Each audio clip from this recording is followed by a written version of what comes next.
test, by the way, because knees go early. Yeah. Paul, I got a new knee. It's been a year now, so I'm good now. That's not really fair. Good.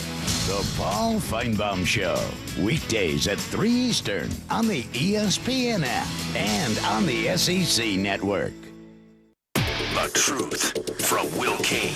Jeff Darlington here. You have a beef. There's an intimidation board, and I belong at the bottom of it. Give Orlovsky a little bit above me. That hurts. And maybe saying it hurts probably justifies why I'm at the bottom of it. I just want to know if the lenses in Orlovsky's glasses are real. Wait, are you contending those are fake? I'm not reporting it.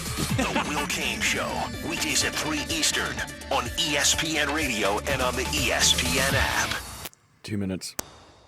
Twice a year, something extraordinary happens. You get access to exclusive Dell employee savings. Dell's semi-annual sale is here, and uncompromising designs are now yours for less. Save an extra 17% on Dell and Alienware computers with Intel Core processors. It's time for you to upgrade to new, modern devices with Windows 10. Save on a wide selection of top brand electronics and accessories, plus free shipping on everything. Call 800-BY-DELL or visit Dell.com/semi-annual sale. That's 800-BY-DELL. Want to hear something amazing? Discover matches all the cash back you earn on your credit card at the end of your first year, automatically, dollar for dollar, with no limit on how much you can earn. Extra cash? Come on, how amazing is that? In fact, it's even more amazing when you realize all the places where Discover is accepted. Over 95% of places in the U.S. that take credit cards. So when it comes to Discover, get used to hearing yes more often. Learn more at discover.com/yes. 2019 Nielsen Report. Limitations apply. Most ads interrupt your music with dialogue. This ad interrupts it with more music, and that's marginally better. Thanks, Giant Snickers Hole. The world is out of sorts. We need to face it quicker. We're gonna face the world. We're feeding it stickers. We're treating it a huge job. It's a huge job. Dropping it right in. It's something to do. So now if it works, we all win.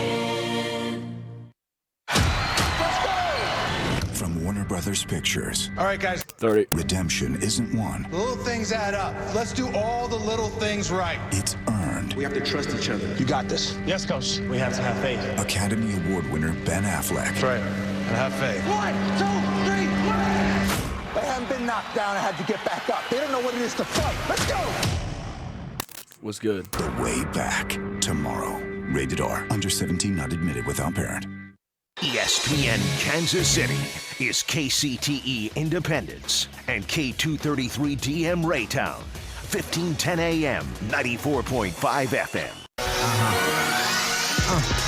It's all fun and games till we get into the ring, and then you find out who's softer than Aquafina. If you can't stand the heat, stay away from my arena, cause all I bring is heat. You can call me jalapeno, keep my name out your mouth unless you're trying to sing. Accolades that you get from seeing a champion. Belt, trophy, your ring. If you gotta show your bling, then tune in to the ship where we talk about it, man. But if you tune in, you better know it's showtime. And every time he speak, man, he gonna speak his mind. Keeping it straight facts while others, they just assume we're keeping it 100 while faking there's no room. With the livest interviews and the hottest guests, you done dealt with the rest, now roll with the best. But before I forget, let me get back to the script. Introduce you to the host of the ship, Darren Smith. Good morning and welcome to the ship here on ESPN Kansas City, 94.5 FM. 1510 AM, 1510.com, and Facebook Live. Darren Smith, your host, with you live in studio.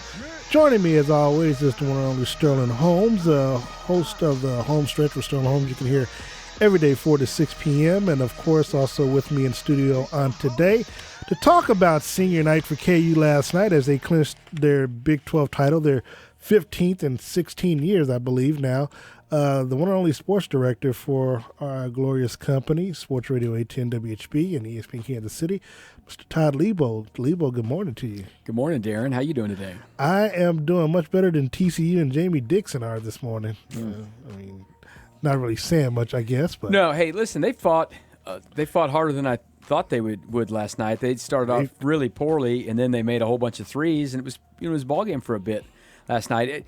I've been to Allen Fieldhouse dozens of times in my life, and it's hard to believe that anyone ever wins there. Nobody hardly does, but it's shocking when they do.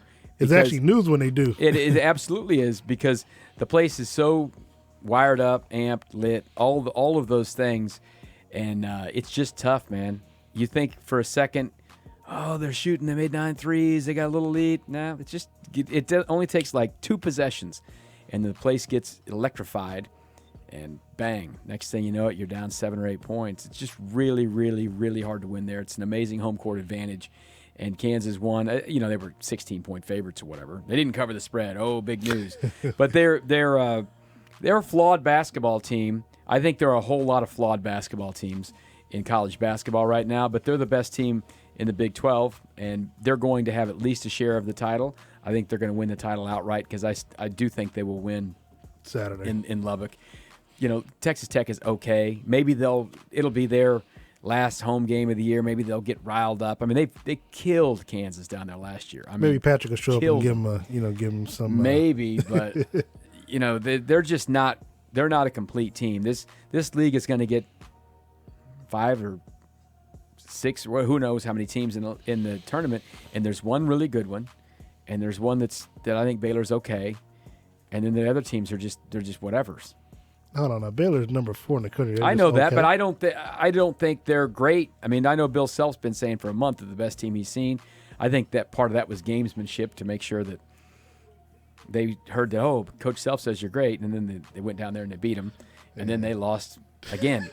But I've been saying this for a week. I mean, this Kansas team is going to have one of the best records in Big 12 history, right? They're going to be probably 17-1. That's really, really, really good. But this Kansas team is not as good as a lot of the Kansas teams over the past 15 years. No, I agree with you there. KU, of course, they were 75-66 winners last night over the TCU Horned Frogs at Allen Field. Lookman by Lincoln University head basketball coach John Mosley, as the Lincoln Blue Tigers and other basketball teams are here in Kansas City right now for the MIAA basketball tournament down at the Fame Municipal Auditorium. So we'll talk with him in the next segment. But, you can follow the show along on Facebook, Twitter, YouTube, at Darren Smith, WHB. Lebo, of course, we were all at the game last night. Obviously, it was senior night, big night for Udoka Azubuike, and, of course, Isaiah Moss being the other senior for the team. But it was really all about Udoka last night. 31 points, was one for the record books. He became the first Jayhawk to ever score 30 points, 10 rebounds, and 5 blocks in the Big 12 era since 1996. Yeah, he had a special night. Kansas does a nice job of getting him in position to get the ball to him, and he just dunks a lot and makes 2-foot shots. He made 13 shots last night. I bet the furthest one away was a foot. I mean, you should shoot almost whatever. I guess that was I think it was 13 to 14. That's an amazing percentage. You should do that when you're just dunking, right? What teams have not figured out how to do, and TCU's got a big kid. That number 21, Samuels, is every bit as big as Udoka. Right. Every bit as big. But they couldn't find a way to keep him out of position to get the ball, and he had a lot of aggressiveness last night. That's what Coach Self said after the game. He was just very aggressive to start. And, he had this ankle injury from the game in Manhattan on Saturday, and they were really concerned Monday he wouldn't be able to play, but he recovered very well. Super aggressive, and it, just over and over and over, just kept making little short shots and dunking. Now, he still needs to work on the free throws. He made 5 out of 13 last night, which is about what he is. I've said a lot, I don't know why people don't foul him more. TCU fouled him, not intentionally, but probably a couple of times, sort of intentionally last night to send him to the line. I still think that's a strategy that should work. I know he had a game maybe last week where he was 7 for 8. Mm-hmm. That's the anomaly. More than likely, he's going to miss 60+% of his free throws. And if you want to really get in his head, you probably should do that. You should do that more often. I was super surprised that they haven't had many close games this year, right? But they were pretty close game down in Lubbock. In Waco. And that was the game McCormick fouled out in 4 minutes or whatever. I would have been fouling. I would have employed the true hack-a-doke if I was Baylor to try to Which is amazing that more teams just don't do that. They haven't done it. It's happened a couple of times in the league. Maybe it's going to happen. Maybe that'll be what costs them a chance to make the Final Four or win it all or something, because that is a real flaw for him. that he can't shoot that well, but it's not easy. We've seen a lot of guys who weren't able to shoot free throws very well, but he was outstanding last night. There's no way he wasn't going to play on senior night. His senior night speech was inspiring because, as he came over here as a young kid from Africa to America, came to Lawrence as a 16-year-old, as a freshman. He hadn't seen his mother but once since he came from Africa. His brother was here a couple weeks ago, right? And watched him play a game. Week, yeah. I mean, you just take that stuff for granted. That a lot of college kids maybe can't get home or whatever, but their parents show up, they get there and all that. His dad had passed away, and he came to a whole other country, and all that stuff. He's a really amazing story. It's funny, we had audio ready for that, but since you really touched on it, we don't have to play because you got a chance to talk to him after the game about that.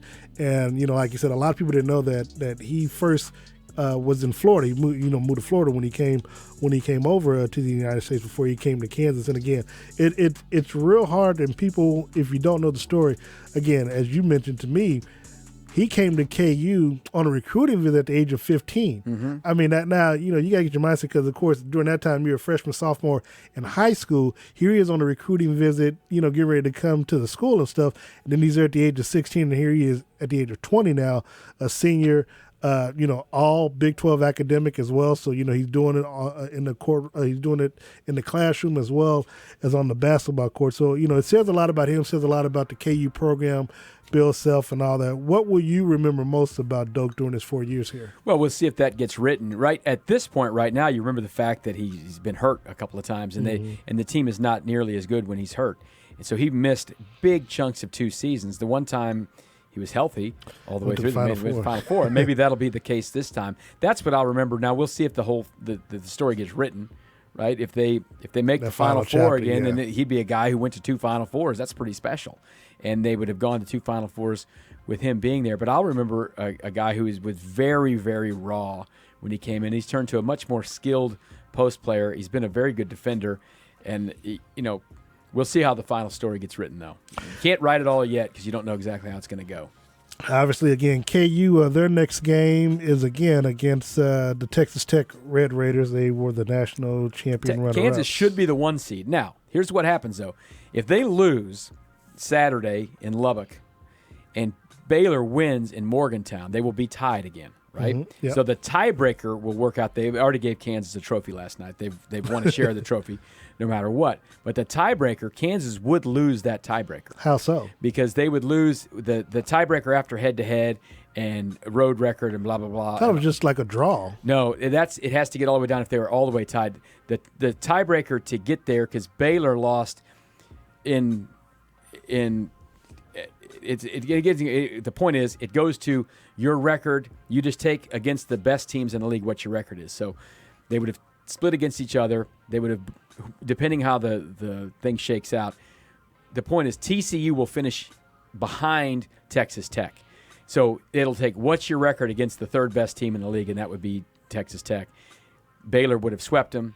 Kansas would have lost one of them. And so they would be the 2 seed if that ends up being the case. And it's funny you said, I'm looking at the Big 12 tournament bracket right now. It was just released earlier today. Of course, that starts next Wednesday. Wednesday night, yeah. To the 2 seed, they'll be in the night session. So that will change some things. It doesn't matter to many people except fans who want to go. Right. And it matters to Sandra here at the station on where she's going to put all the where she's going to put the commercials. And it matters to she will be highly the Sports upset. Radio 810 staff to see who's got a show and how long it goes. That's basically what it matters to. The reason you want the 1 seed is you get to play earlier in the day. It gives you more time to rest before you play the next day. Because even in the NCAA tournament, you don't play on back-to-back days. You always have a day in between. The conference tournament, you would theoretically have to play 3 days in a row, 4 days in a row if you were one of the lower seeds. So if you have to play at 2 o'clock, then you don't have to play the next day till 6 o'clock. You'd like to do that. Interesting If you have to play at 6 o'clock and then you have to play again at 6 o'clock the next day, it's only a few hours, but a few hours matter to all these guys. It really does. And then, of course, talking with you, just knowing that when the tournament starts, we're going to be playing the entire 64, 65, 68 games that's going to be taking We'll have place. it all. Westwood 1, there's great coverage of that. We'll have it right here on 1510. We'll have it on 810 as well.